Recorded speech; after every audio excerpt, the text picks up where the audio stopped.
আশা করব যে অবিলম্বে প্রধানমন্ত্রী লোকসভাতে এসে এই বিষয়ে আলোচনা করুন। মাধ্যমে মাননীয় শ্রীযুক্ত সাংসদ সুদীপ বন্দ্যোপাধ্যায় মহাশয় 24 নম্বর ওয়ার্ডের প্রদীপ প্রজ্বলন করলেন জনপ্রিয় সাংসদ আমাদের মনের মানুষ সুদীপ বন্দ্যোপাধ্যায় হাতে তুলে দিল পৌরপতি জুড়া সাহা এবং আমাদের যারা রয়েছেন আমাদের বিশেষ করে ডাক্তার দীপক শাহ রয়েছেন প্রিয়াঙ্কা শাহ, আমাদের গর্ব হাতে রয়েছেন।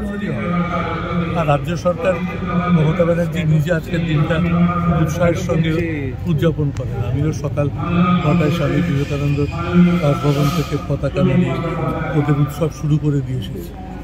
বিবেকানন্দের জন্মদিন আজকাল দেশেই যুব দিবস হিসাবে পালিত হচ্ছে।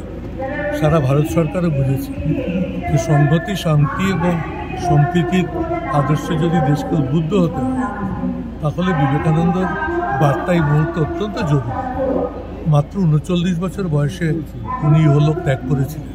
ভাবা যায় না সারা বিশ্ব ধর্ম মহাসম্মেলনের শিকাগোতে তার সেই বক্তব্য, মাই ব্রাদার্স অ্যান্ড সিস্টার্স, সে আহ্বান আজও দেশবাসীকে উদ্বুদ্ধ করে।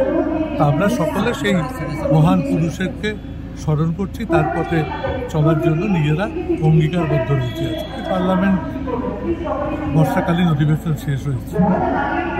আমি লোকসভার অধিবেশন চলাকালীনই বলেছি যে ভারতবর্ষের পার্লামেন্ট এখন ইন সেশন।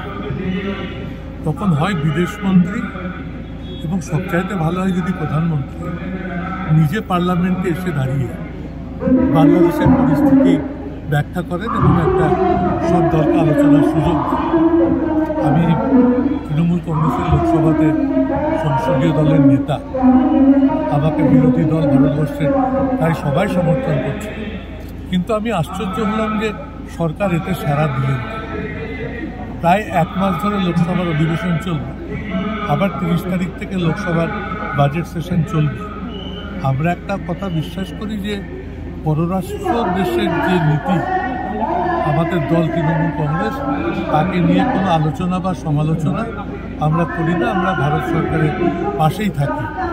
এক্ষেত্রে আমরা এখনও সেই জায়গাতেই দাঁড়িয়ে আছি, কিন্তু আমরা আশা করব যে অবিলম্বে প্রধানমন্ত্রী লোকসভাতে এসে এই বিষয়ে আলোচনা করুন, বিষয়টি জনসমক্ষে আনুন এবং বাংলাদেশে যে সংখ্যালঘুদের উপর যেভাবে নিপীড়ন অত্যাচার হচ্ছে এটা কখনোই প্রত্যাশিত নয়। রাজ্যের স্বাস্থ্যমন্ত্রী বাংলার মুখ্যমন্ত্রী মমতা ব্যানার্জি, তিনি যখন আছেন সব সমস্যার সমাধান হবে।